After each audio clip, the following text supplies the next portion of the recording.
Hello and welcome to Gaming the System, the feminist gaming podcast where we talk about stuff. I've forgotten the proper introduction. There we go. We look at gaming through a feminist lens. That's what we do. I know what I'm talking about. And today we are talking about education and gaming and how gaming can help education, how education has used gaming. Over the last couple of years, obviously, so much more of education is happening online via computers.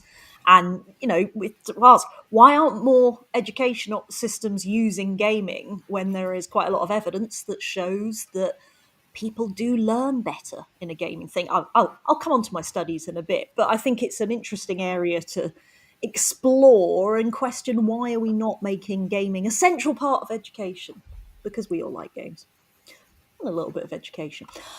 So I kind of wanted to start off today by asking you all what sort of experiences you had of games as part of your education. Did you have games in school? Did they ever use gaming as part of your education? What is your memory of, like, I mean, especially if you're a wee bit older, then what is your memory of like computers and school and how that all works together? So I'm gonna throw this over to Alex first. What do you tell us about your experiences of school Okay. education, Alex? I think Gaming. no, it's all right. No, it's good. I've managed to have about 3 games that I remembered in the build up to this podcast that I got very nostalgic about, and they were all kind of games that I used to play when I was at home. But obviously, they were very much rooted in education and learning, in disguise. Some of them were more overt than others, but one of the very first ones I remember was actually, I think it was a game that came as part of the Windows 95 or 97. I can't remember. This is going back years now, but it was called Microsoft Encarta, and it was basically a form of encyclopedia that had lots of things you could click on and read about and learn about. And sorry, that's a terrible picture, but and there were lots of sound bites, like there was one of the moon landing and the famous speech and stuff. That's, I think, the way things work, so that I will come on to in a second. But they had a game within Encarta called Mind Maze, and essentially I think it was a quiz, but you had to use the encyclopedia to find the answers and kind of navigate your way through the castle by answering questions on different topics, a bit like Trivial Pursuit, I guess. But I remember slightly being a little bit scared of it because the art style was a little bit creepy. And as a small child, you're just like, I don't know, I don't want to see what's in the next room because it might be scary. But I remember that was always a good one. Then there was The Way Things Work, which was all about machines, and there was a lot of really cute cartoon mammoths that used to help explain the way different machines work, everything from the Archimedes screw to jetpacks. See, it's all coming back to me. And that was really fun. Lovely style in that one. And then there was the Children's Encyclopedia, which kind of flew around the world. I think it was Eyewitness. I think that's the one. Yeah.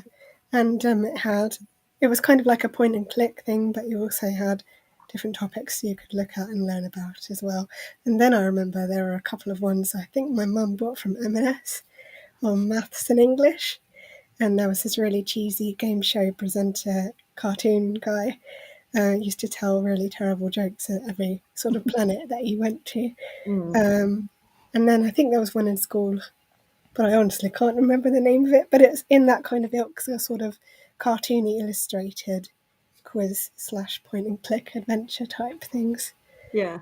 Yeah. And it kind of makes it all more. I mean, when you said Encarta, I suddenly was like, "Oh man, I'd completely forgotten." And obviously, I mean, I actually remember having to go to the school library when I was doing my A levels and saying, like, "Oh, come up to the librarian." You'd have to go and borrow the copy of Encarta so that I could go and get Encarta and look up things for my projects and stuff. And it weirdly made it slightly more fun than looking it up in a book.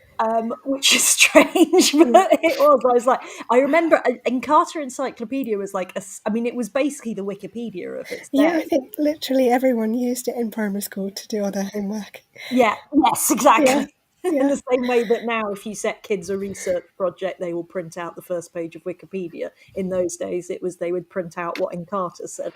Mm. And I think but I think it was beautifully designed, and I think I actually kind of remember the way things work stuff as well, and it was really sort of Mm. infusing. Matt, did you have much use of gaming education stuff in your schooling days? No, Okay. Fair enough. I'll be brief. Not quite that brief. Yeah, I was thinking back. Other than PE, so for anyone abroad, that's physical education, basically games. You'd go and play a sport, and really, there was never really a message behind the sport. It's just something you go and do. And other than that, it was playing one of two extremely simple PC games, trying to hide the fact that you're playing them from the teacher who is walking around stalking. That is almost a game in itself, teaching you how to be subversive. And so I think that was Snake. And this other one that I can't remember, which was the one that everyone played. But then they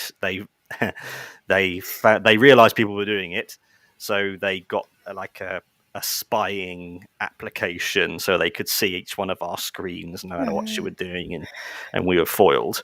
And other than that, does watching when we had the massive TVs that got wheeled in for things. Remember the screensaver on that? That would bounce from one corner. It would bounce all the way around. You'd be going, oh, is it going to hit perfectly in the corner?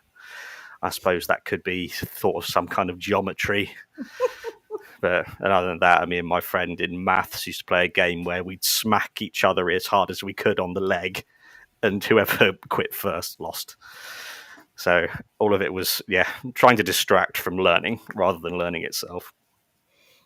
Which is, it's a real shame, actually, Matt, because I think you are the youngest member of our team.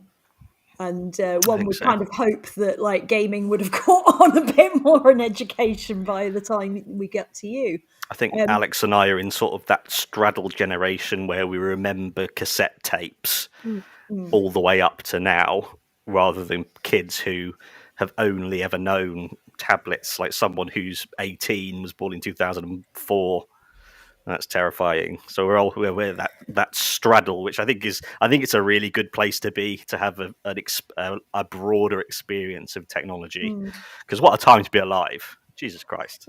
I mean, yeah, I don't know. I'm always a little bit hesitant about this whole sort of like, oh, well, people who've grown up with technology can all work technology. They can't. Like, that's the simple fact. Like, we've been doing job applications for my day job at the moment, and most of the people that we're dealing with can't download an application form, fill it in, and send it back via email, and are all asking for paper copies.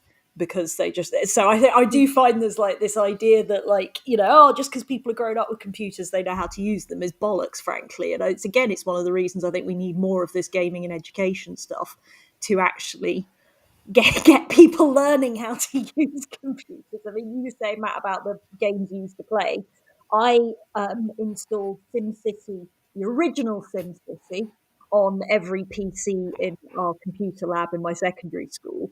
And none of the teachers knew how to take it off or turn it off or anything like that.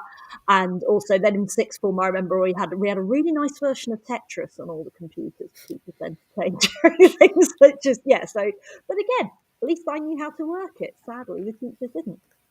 Jem, are you still there, Jem? She has been frozen for some time. Are you there, Jem? Yeah, I can hear you. It's just visually. You're just visually frozen. You can still audio. You can.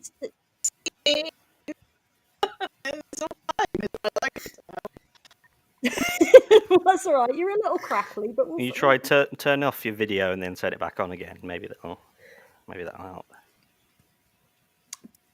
But if she's there. See, I'm always conscious that none of us are ever going to bother actually editing these bits out, so I'll sort of rather than leave us in deadly silence. Yes, just roll with it. In fact, Jen, what I'm going to do is I'm going to turn you're off and back on again, and hope that sorts it out. Better? Ooh. You do sound clearer. Oh yes, There we go. there we go. Yeah. Right. So tell us about your experience of the games and education, then, Jen. Well, I mean, to be fair, I barely had computers. My education. So I do remember. I remember when I was at high school.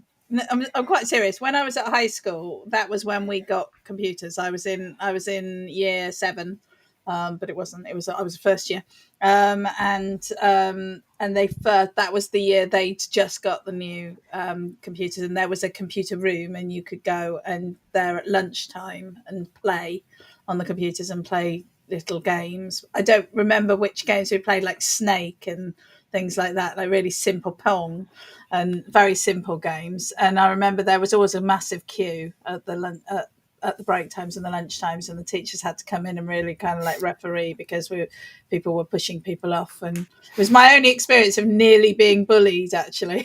So like this girl, like 3 years older, came in and pushed me off the computer because she wanted to have a go on it, and I just walked out there, walked straight down to the year head, and said like, "Oh, I just got pushed off," and walked back with the teacher and stood there whilst she told the girl, and nobody ever bothered me again after that, so that was fine.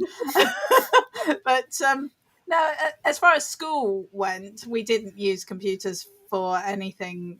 Certainly don't any games for learning purposes. But I did do a lot of coding at home, and get magazines and stuff and follow and do coding from there, which I think really kind of set me in motion. I mean, coding is not something that I've ever taken very naturally to, but I struggle with languages in general. So, but I have done a lot of coding for somebody who doesn't code, and ended up doing web design and things like that, and HTML. So I think that definitely kind of set me down a certain path, and that was sort of gamification of coding, when the ways that it was laid out in the magazines and stuff. But it wasn't. There were no educational games in any formal sense in my.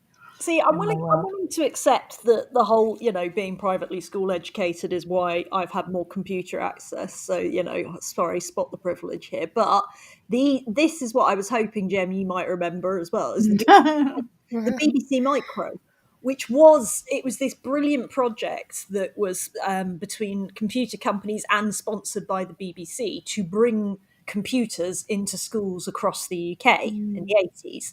I think it was released in 1987, 6, anyway, but around there. And it was sort of, the whole point is these were meant to be the computers that schools would have. And I remember, I went to 2 primary schools, and one primary school we used to use our BBC Micro to type up our stories that we'd written and then print them out and make them into a nice little book. And this is the old printers that had like the rolling dotty paper, which was always fun. And then I remember really clearly when in my second primary school, we'd get one session a week where we'd get to go and do stuff on the computers. And one of the things we got to play was a game called Granny's Garden, which I had forgotten the name of it, but I remembered it's that sort of, you're facing a mountain. Would you like to climb the mountain? Would you like to enter the mountain? It's those sort of point and click games. And I looked up some Google images of it, and instantly I saw this. And instantly I remembered this. I was like, oh shit, yes. You had to do this whole puzzles with the dragons. I really remembered that incredibly clearly. And it was this sort of verbal reasoning. You have to work out which one, gets this. Who, I believe the point here is to work out which dragon you should give the orange to, etc. I think there was more complexities to it. Also, Granny, pretty terrifying. Jesus Christ. It reminds me of teletext for some reason. All the colours. Yeah, well, it was the same. Yeah. Absolutely. I do recognise that, actually, now you've shown that. So clearly, I know we did have lessons on. I just don't remember any. I don't really remember the games. I recognise that, though. And then when I was in secondary school, we would do, as you say, coding games. It was a lot about how to code to get that. I remember having to make a turtle take a route around a screen quite a lot of the time, all sorts of things like that. I mean, I know I was always very interested in computers, so I was always very enthusiastic about this. And I remember at school, huge numbers of people go, "Oh God, why have we got to do IT? Oh, I hate IT lessons." Or ICT, I think they used to call it. And it's just like, oh, it's the worst. I was like, this is opening the entire universe to you. There is so much you can do with this, etc. But so many people had a really negative view of it, which I found really odd. But anyway, I was going to put some study facts on you now. But a recent study on UK children found gaming can make children more creative. So 63% of the young people involved said that they write video game related content. So sort of top tips for other players, reviews, doing a YouTube video, stuff like that. Sort of stuff we do, really.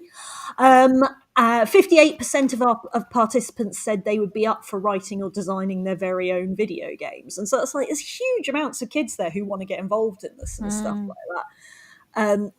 And 65% saying gaming helped them imagine them being somebody else. What I found really interesting was this other study which they did, and admittedly this is from a company, it's via a company that makes games for adults, training games for companies. But they found that employees using video games over traditional methods to learn new information increased their attention by 90%. So I think we all know you do sort of learn things from games. What sort of games do you think there are out there that are great examples of how they could be used? Games could be used for education, games that you can learn from. What do you think are games that are a brilliant example of how games can be used for education? Matt, what do you think? Well, I think there's implicit educational potential and explicit potential. I have found that recently I reflect on things a lot more, and thinking about the implicit lessons that I learned from games, and it was most recently probably The Last of Us Part 2. I've really learned a lot about the cost of violence, and it really, that was a transformative experience for me. So that shows that games can really change people. They have the capacity for that. And that was definitely the purpose of that. On the opposite side of the coin, we've been talking about war games recently and replaying the Call of Duty series, thinking how that taught a generation of young people that the Middle East is just a perpetual war zone. That's just the way things are. And I forgot that in the early Call of Duty games, you actually played as Nazis and Japanese soldiers and Middle Eastern terrorists. And thinking, how fucked up is that? But it's being normalized through that. And then there are the explicit training games that are actually there to be educational. Dreams is a good example of that recently, because it's literally a game engine that anyone can go into, and it uses, similar to the Unreal Engine, it uses blueprints to so blueprints are basically you get like a screenshot, and that is like a physical representation of code, so it ends up turning into a diagram rather than a really complicated list of code. And that's just the way in. But yeah, I think it's the implicit stuff is the most often misused, in my opinion, because that's how so much of the patriarchal and capitalistic propaganda really gets baked into particularly young people, are going, oh yeah, this is the normal world. And how, what did I write? In terms of the the best, like the one I think it's still the highest selling movie ever is Avatar, and the story behind that is corporations colonizing a planet of indigenous people. And that resonated with people the most because that's the stories people go, yes, that's what I believe is the right thing. But then the real world is completely different to that. And what we're sold in games is to pacify us to think, oh, surely everything's fine out here in the real world. So yeah, the implicit message, whether it's conscious or unconscious on part of the game developers, that's a real danger in terms of education. If we're thinking about what we're learning rather than just education has a very like positive default, whereas it can also be negative. Yeah, no. Sort That was a bit dark, sorry. deep and philosophical for me. That's what happens when you give me an extra week to think. Yeah, exactly. You know, you get to get into the depth of it. I was just going to talk about the Duolingo bird, but you know, it's fine. Jem, what do you think? Go on. I forgot what my original question was. Oh yeah, games and educate. What games do good educating? No, I think Matt's raised a really important thing about with regards to the idea of implicit and explicit education games, and I think that as a parent, one of the things that I've spent quite a lot of time thinking about is ways that I can kind of like provide the entertainment of games with the benefit of the educational and the positive messaging and all of that from those games. And I think that's something that we talk about quite a lot actually on this podcast anyway. I think as far as sort of specifically educational games go, I think well, I'm going to say it because I'm sure we're going to talk about it, but I think Minecraft is definitely high up on the list. Because it's a sandbox tool, so it provides a game environment in which you can do a huge amount of different things if you're creative and knowledgeable enough to be able to set that up. And you know, lots of people have done sort of awesome stuff. I really wanted my daughter to do Minecraft, but we've talked about it before, and she didn't like. And I've said how much she just didn't like it. She just didn't gel with it at all. I could have spent hours in there, and I know my husband did. Although I used to get really annoyed because I used to get stuck. But anyway, that's a separate issue. And I think things like one. So I don't know whether this counts or not from your perspective, but we got like a robot toy for my daughter, which had a sort of programming element that went on in the associated app. Where she had, I think it's called Cosmo. I was just looking it up because I was like, I can't remember. Yeah, Cosmo.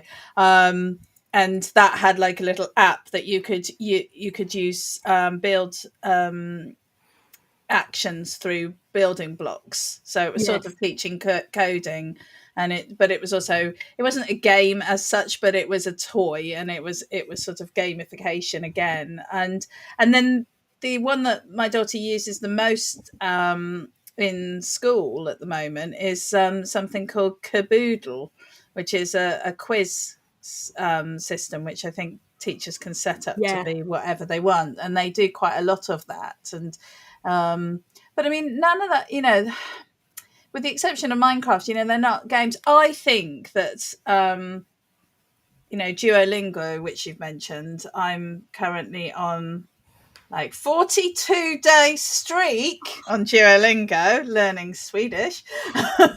And and it matters to me, and my daughter's now doing it. She's doing French, and she's competing. She's like, she goes like, oh, I've got to do my Duolingo. So I think there's a lot of value in the gamification of things, and helping you encouraging you to learn things through that. I have also got a couple of game idea suggestions, but I think we'll come to those a bit later. So I don't know, it's now the time. There's no structure to this, don't you? But I know the gamification thing, I think, is actually links back to what you were saying, Matt, about this sort of explicit, implicit learning and stuff like that. Is that I think too often especially when you're a teacher trying. So I am, just for people who don't know, I am an ex-teacher. I quit in 2016. And when you are a teacher, one of the things, you do want to try and gamify things. You're not unaware that gamification does encourages people. Of course it does. But what becomes very hard is that for a vocab test like Duolingo or for some basic facts, yes, fine, you can usually find a way of gamifying that. But how do you gamify? My specialism was teaching A-level politics. How do you gamify preparing a 45-mark essay? And there are ways of doing it, and there are things you can do, fun tasks. And I'm sure my students don't even remember that as being games, where I sort of set up entire corridors of pieces of paper and mix and match and stick this paragraph, put this paragraph with the right point and the right example and the right analysis. But it is that sort of, games are great for, here's a list of facts you need to learn. But how do we then take them to that next level of the higher level thinking, and how can they be useful in those sort of ways? Alex, what are you thinking? I can perhaps attempt to answer that question. I have two of my most recent games I've been playing. One of which is Horizon Zero Dawn, because I'm trying to finish it before Horizon Forbidden West. And I think I'm looking at that from the kind of learning about emotions and how to manage emotions and understand emotions and what other people might be going through, and just managing like social relationships, because I began my continuing playthrough in the middle of a side quest which I'd completely forgotten about because it's been years, and it turned out it was in the middle of a quest where I had to try and go and rescue someone. They ended up dying and I had to go back to their lover and help them process the feelings of grief by kind of persuading them that not to commit suicide. So it was dealing with some very heavy topics, and you could, because of the options you have in the conversation, you could choose your response to it. And in a way, it kind of, on a subconscious level, teaches you how to perhaps de-escalate those sorts of situations. Not that like that's what its goal is, but it's not shying away from those topics, which I think is really interesting, even for a side quest. And then on the practical side of things, was one of my most recent Let's Plays for GTS, actually, which is Planet Coaster, which is a simulation game, and I think it's probably similar with a lot of simulation games. It does teach you financial management, resource management, how to manage the land, aesthetics, accessible design, like people management, how to keep people happy, keep your customers happy, keep your staff happy. Lots of managerial lessons there. And just generally, it is quite creative, as well as you mentioned, Jem. Any kind of sandbox is rife for creative thinking as well. So that game is got a lot of transferable skills that you might not even know you're learning, but you actually are, while you're having fun at the same time as cursing people for being too thirsty, even though you just built 2 drink shops and they don't go to.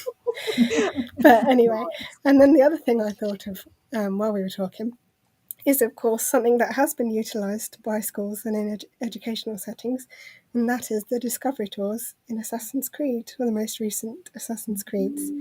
The one for Assassin's Creed Origins, which dealt with Greco-Roman Egypt, and then Assassin's Creed Odyssey, which was Grecian, ancient Greek world, and then the most recent one, Valhalla, which is Vikings as well. And I believe they actually used the map of Notre Dame to help rebuild Notre Dame after the fire I remember that. from Assassin's Creed God, Unity.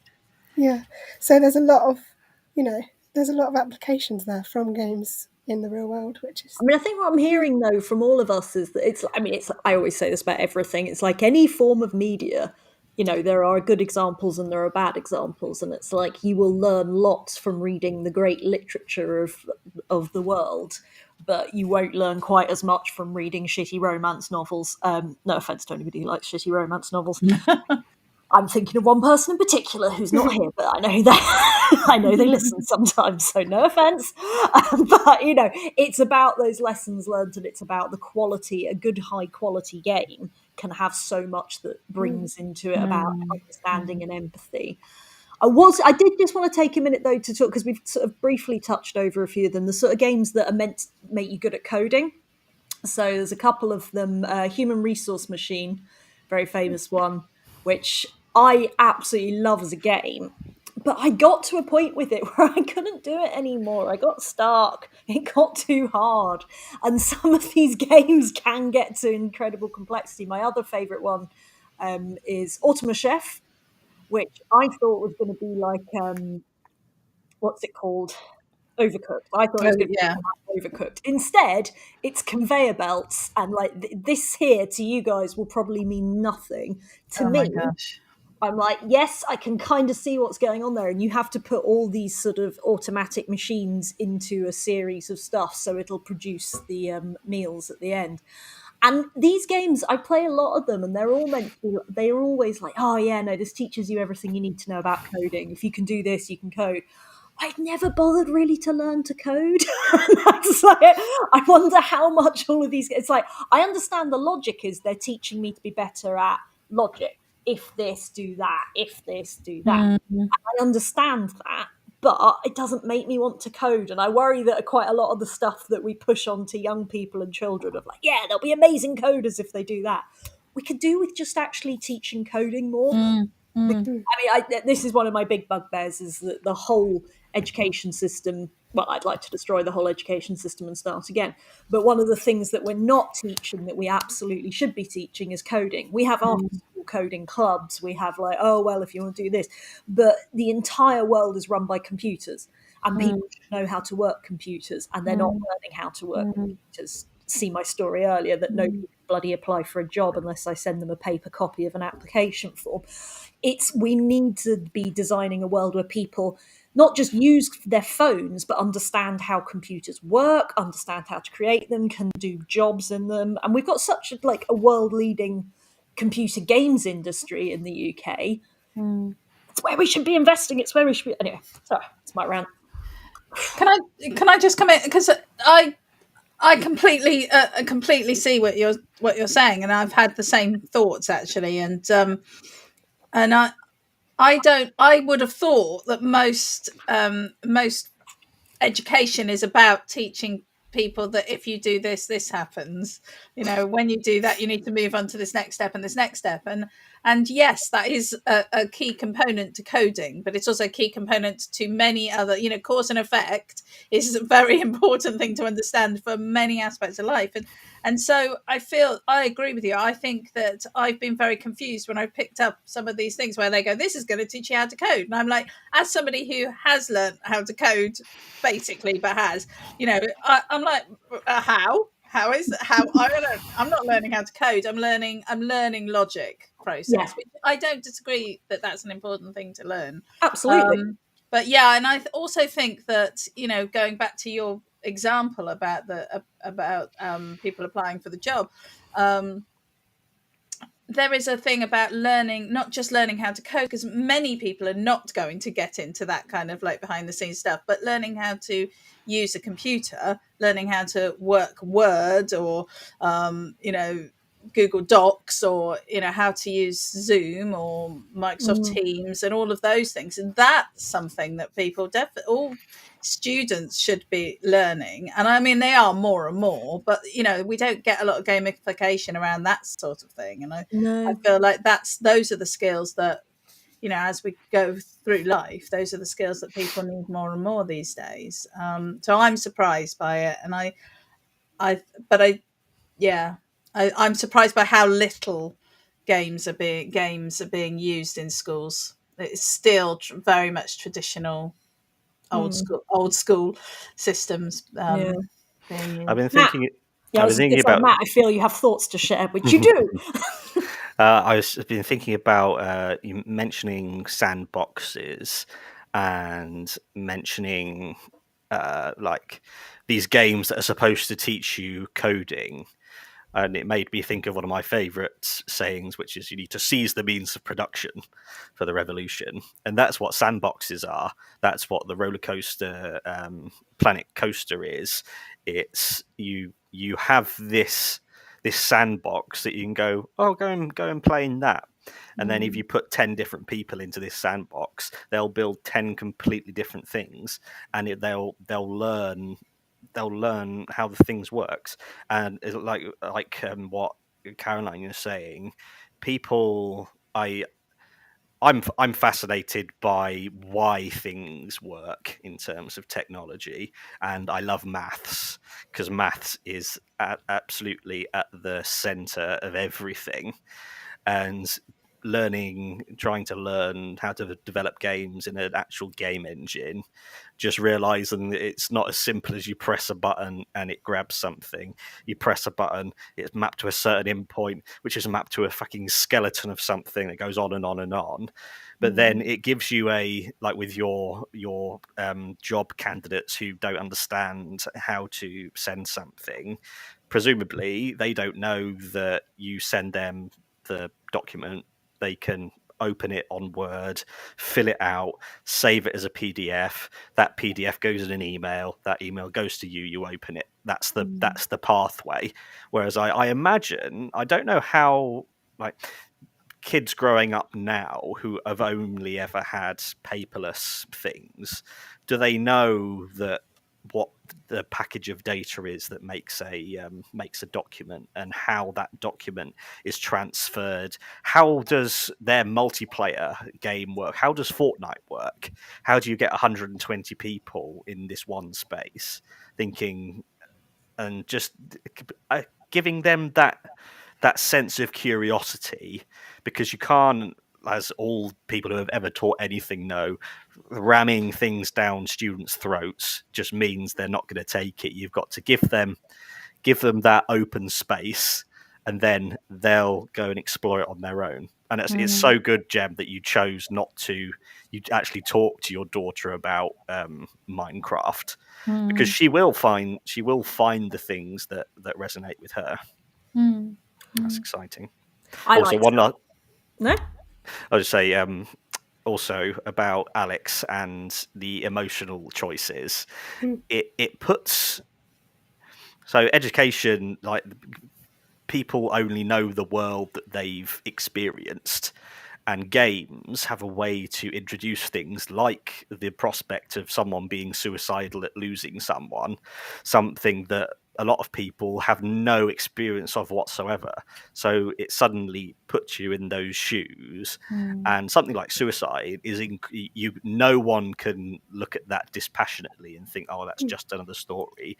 It really, and it gives you the player, I was struck then, the agency it gives the player. You can influence this and help someone else. And that teaching of empathy and compassion and understanding of especially things like mental illnesses, because you only know what you can see, and the more games show, then the better.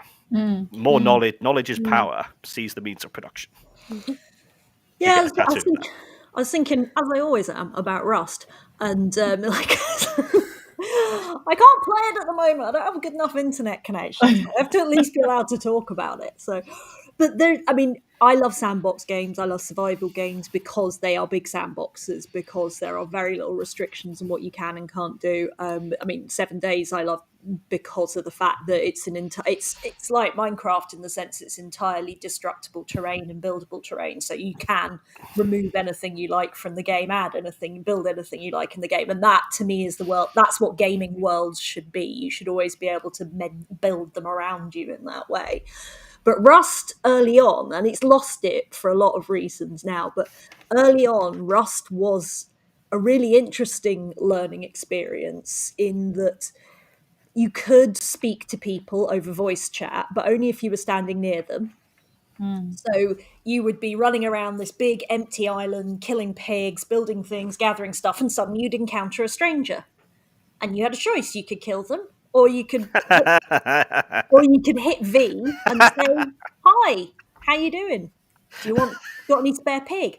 And stuff like that. And you could build these sort of worlds, and people did. If you watch, there's a streamer called Vertigo, who, whenever I talk about Vertigo, I always almost go into this very bad Australian accent, which I won't do because he is Australian, and when you've watched hours of it, and he did a lot of the early Rust streaming, and he did some brilliant videos where he got groups of people to band together against other people. He got groups of people to do really silly games and jump around and stuff because it was an interesting learning experiment. And he's talked about why he doesn't really stream Rust anymore. It's because it basically got taken over by the PlayerUnknown Battlegrounds and what's it called? Costco or whatever it is. You know what I mean? I can't think of letters or words. But anyway, the little bratty children who just want to shoot everything that moves. Sorry? Roblox. No, but yes, they might as well have been. Similar pair of stupid, stupid syllables. But CSGO, that's what it is. There we go. It's just like, but it's all those sort of people ruined Rust, and they just kept pushing the developers to make it more PvP, more PvP, more PvP, and push that. Whereas before it was quite an interesting sandbox world where you could learn. And it's a shame because it has now got one of the most toxic communities, which is recruiting grounds for all of the worst things of QAnon and Menonists and anything else you can think of. Oh, I've forgotten my original point. Doesn't really matter. But anyway, I just wanted to talk about Rust. Alex, why do you think we aren't using games more in education? Like everything's being done online now, and like we've had 2 years almost of online learning. Why are they not doing more games for learning? I don't know. Is the answer? I think perhaps when everything is so online, it can become quite wearing, constantly having to engage in learning through like video calls and all that sort of thing. So I can see it from that perspective, where there might be like a threshold that people have reached where they just can't take in any more information.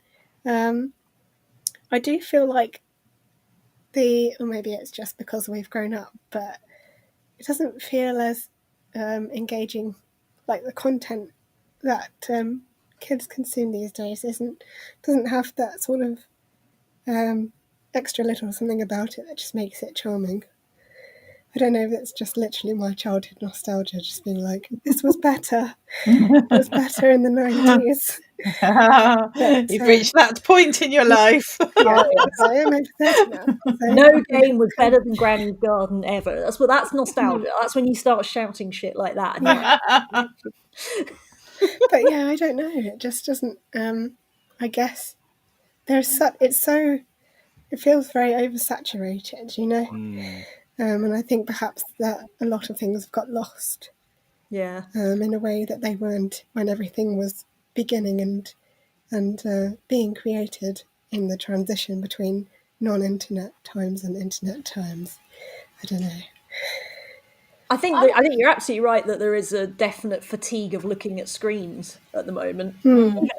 Me, who I am currently sitting in a room that has 5 screens, 5 large monitors of some sort in it. And I love looking at screens, but even I now find myself just going, right, I need proper screen breaks. I actually do. I can't spend all day working at a screen, then playing on a screen and then watching things on a screen. But that's all much more recent. I mean, there's no excuse really for why in the previous decade these things haven't been developed. And well, I would say there are, in my opinion, there are 2 reasons why this is maybe the case. Is that one, there's something to do with the personality of people that become teachers that just means that they're not also geeky enough to engage with this in a way that they're out there developing this software or asking for this software. And 2, I would say that I've just forgotten what 2 was. Did you do my thing where you say, right, there are 3 reasons, knowing that I only have 1 or maybe 2? No, I did have 2. I definitely had 2. Leave it with me, and I'll go. No, it's I just think that they're not gaming, they're not designing for it, and that was it. That the people who do design games were. One of the things that we've talked about is how games don't talk to a diverse audience, even though there is a diverse audience wanting to consume the games, they're not providing games for their audience. So I think that is also the problem, that there was this bunch of men making games for men, and nobody was thinking about like, well, the kids might want to play, and they might want to do those things. And that's why things like, Matt mentioned Roblox. That's why things like Roblox came about, because that came out of people actually wanting to design little games for little people. And I know that there are issues with Roblox. I'm not going to go into all of those, but my daughter played a lot of Roblox and really enjoyed it, and there was some really creative and awesome games in there where kids are learning. And the saddest thing about Roblox, in my opinion, is that the developers made a utterly ridiculous communication system that meant that the kids can't actually talk to each other, in an attempt to try and moderate behavior and protect the kids. They made it impossible for them to write full sentences. Like, words get starred out all over the shop, to the point that they can't actually communicate in any sensible way. So the whole thing is strange in that respect. But that game is user created, in a lot of cases. And I think that shows that there is that need. It just isn't being fulfilled by business, big business. Lack of money. I'm really curious, because unfortunately we're only looking at this from a UK perspective. I'm really curious as if things are different in other countries in the world. If there are, like, maybe Denmark, Finland. I don't know why I'm pronouncing it Finland slightly oddly, but I'm going with it. Has the best education system in the world by many measures, and they're awesome. They treat teachers as professionals. They have to have a master's degree to teach. They are respected. Their judgment is allowed to think. Children have independent learning programs. Finland's exactly the sort of place, I reckon, where there would be decent games. Because when you said that, what I thought your second point might have been, Jem, was why don't we have better use of games in this country? I was going to say Michael Gove, because everything is wrong in this country with education. I was going to say everything full stop. I'm going to say with education is Michael Gove's fault, which is that, we get 2010 when we get the Conservative government back in. One of the things that the Conservative Party hates is children. I was going to say teachers, but yeah, children a little bit, but mostly teachers, and education in general. And there was this obsession with, we have to recreate some sort of idealized Victorian education system, and education should be about rote learning and all the things that, why can't children list all the kings and queens of England? As if that's bloody helpful. As if they can't just look that up on fucking Google. Exactly. It's like, what we should be teaching kids is all sorts of more interesting analytical skills and how to develop thoughts and all this stuff, not just learning things off by heart that they can look up. They could look it up on Encarta 20 years ago, for God's sake. So yeah, I would say Michael Gove is the reason, because when you say there aren't teachers, and you're right though, there is a certain, like, I remember very early. I only meant that was very tongue in cheek. I do remember very early on in my teacher training realising, I'm not like everybody else in this room, am I? Because did a lot of that, go to one end of the room if you agree with the statement, go to the other end if you disagree with the statement. And I kept finding myself on my own. But I think there is demand from some teachers, and there are people who want to do it, but teachers have no control over these things and have no control over how they teach and what they teach, which is why I left teaching. And we limit education in this country so badly and limit what people are allowed to do, that I kind of hope that it would be the game development companies who would say, look, we can help, we can do things, we can put things in front of you. I was reflecting on my time at school recently, and I worked out that every day I left my house at 7:30 in the morning and returned home at 4:30 in the evening. So that was a 9-hour day, 5 days a week for the entire school year. And like you say, the reason Finland, now I'm doing it. The reason Finland is this wonderful place is because it's a socialist country. Here, we are slaves to capitalism because our government is corrupt. And that 45-hour week, they don't want children to enjoy themselves, to develop freedom of thought. They want them to either they get chaff, they want people to just be training to be capitalist drones. So that's that angers me deeply that is inflicted upon children. It angers me more that, as well as you think you're there for long. Teachers are there 2 hours before you get in and 2 hours after you leave. Nothing is worse than teaching. Anyway, sorry, I've gone off the point. And I say one last thing, just because you mentioned games being made by men for men and for nothing else. Back to the implicit bias. So the media people consume, that sets their perspective of what the world is or should be. When all you see is white men in games, that trains everyone who plays them implicitly that white men are the best at everything. But now that this is why surface level representation is not to be sniffed at, because people, if you get 1 million kids to play a game and they only play as white men, that does nothing. If you have, like with Call of Duty, which I give them props for this, they've got an incredibly diverse range of operators that you can play as. That just normalizes it. And that's where the power of games has it. It can normalize things like things about mental health, rather than it being an aberration. You think, oh, that's weird. Suddenly you see it in one game. If you see it in 50 games, suddenly it becomes normal. If you see a black person, a brown person, an Asian person in 50 games rather than just the one token one,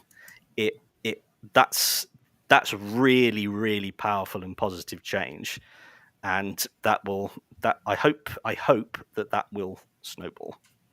I saw an interesting Twitter exchange. It was about 4 months ago. It was because it was around Christmas, so it wasn't probably 4 months ago. It was when Christmas ads started up, and it was of somebody who had, there's these very tolerant, decent people out there who go and argue with mad trolls. On Twitter, and I was one of these very tolerant, decent people. Had seen somebody tweeting, "Oh, you can't have an advert without black people in now. All the adverts, it's only black people in adverts now on television." And so this person very calmly sort of said, "Well, that's interesting that that's your perception of it. Would you be interested in doing an experiment with me?" They agreed. This is so weird that they actually agreed on this, but they agreed to keep track of, literally do a proper tally rather than this is what I think I'm seeing, do a proper tally for 2 days worth of ad breaks. And it became very clear, obviously, once you start analysing, oh, there are actually more white people in adverts than there are black people in adverts. But what they had noticed was, as you say, Matt, there is now slightly better surface representation. I don't think that all supermarkets are solving racial equality by having a black family serving a Christmas dinner, but they are, as you say, it is having a slight difference. And that backlash just from some people are going, "Oh, I'm seeing a bit more representation, quick, the whole world's being changed." And it is. Mine would be to say, I was just say, if someone said that to me, I would say, right, go on Netflix and go through like the recommended thing, and it will be white man, white man, white man, white men with a white woman in the background. Oh, white woman, a black man. Oh, white man, white man, white man, white man, and then tell me that white people are being erased. Yeah. Oh, cool. We've chatted faster than last time I looked. We were only half an hour in, and now we're at wildcard question time. It's not that wildcardy a wildcard question, but it is time for the wildcard question. And it's slightly based in education, but you can take this any way you want to. You can think about it in a wider sense and a smaller sense. You can be silly, you can be clever, you can do whatever you like. Get to the question, Caroline, stop stalling. What is the best lesson that you have learnt from a video game?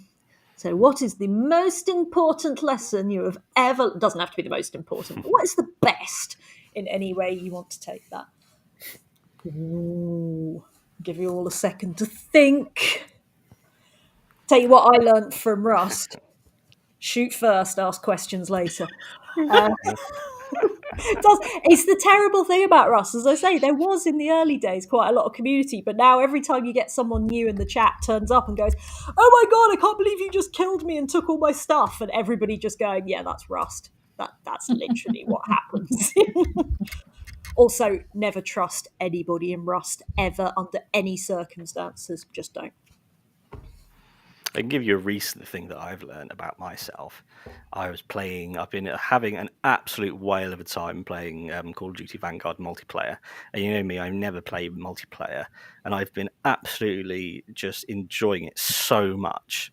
But then over the weekend, they're trialing this new thing called ranked play, where you participate in 5 very specific matches, and you get points. It's a bit like a football like leagues, and you do your 5 and then you get put in a league.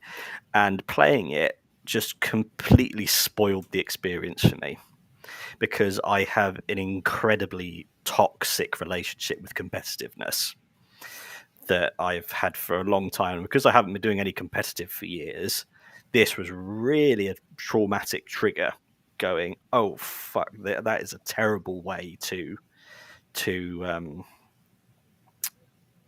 like live, having this terrible, like, people that get so competitive.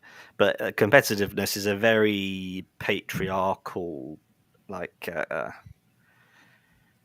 it's something where particularly men are instilled with. You need to fight, you need to be the best, because men are the best. You need to be better than everyone else, you need to be an alpha male. And that, along with, I only realized this yesterday, that laziness is another thing that comes all the way down from the patriarchal gods to tell us, no, you should be doing more to assist the patriarchy. Also, I'd like to, my theory on why the Conservatives hate teachers so much is because they went to public school and the teachers tried to tell them what to do, and they always thought they were better than teachers. Like with Boris Johnson and his like school, like his behaviour review, and he says Boris Johnson seems to think the rules don't apply to him, and so he's been that way the entire time. I think to remember as well, private school teachers aren't qualified teachers, they're academics, and therefore they know nothing about teaching. Anyway, she says, insulting another big group of people. Alex, what's the best lesson you've learnt from a video game?